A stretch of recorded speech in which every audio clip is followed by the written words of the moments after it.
pa-reband. Riband.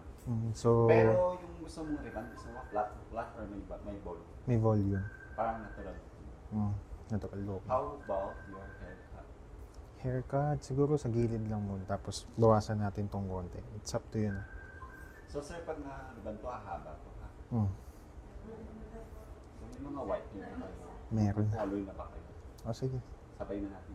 Sabay na. Gusto mong colors? Siguro black na lang din. Kasi Black. gusto kong matakpan yung mga white hair ko. Meron kasi tayong dark brown, natural brown, dark brown. Kung gusto mo yung pagka-shade of brown tan. Sige. Kasi sir, pag nilak siya, mapuprone kayo sa white. Pag Brown pa rin. yung recruit mo, nakakaagad. Sige. So, mas-suggest mo sana. Medyo may pagka-brown. Brown. Okay. Okay tayo. Okay.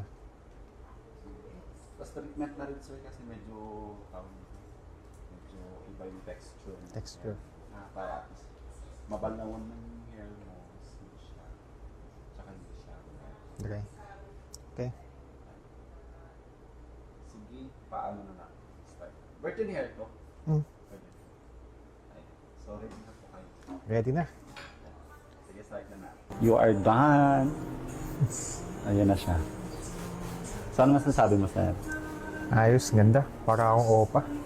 Oo nga daw eh. Lalo na yung love sa'yo si ma'am. Ayan. O dahil sir, tawag dito, rebanded ko, ha? So, ang balnaw mo siya kanina, after 2 days na lang din. Tapos, more on conditioner ka, para na mo moisture yun. Okay.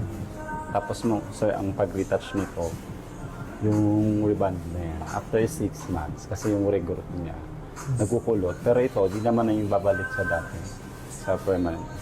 So, pag nito mo, natural yung kulit ka, kasi yun talaga yung ayun lang naman siya. Ganda. Ganda. Happy naman. Thank you so much po.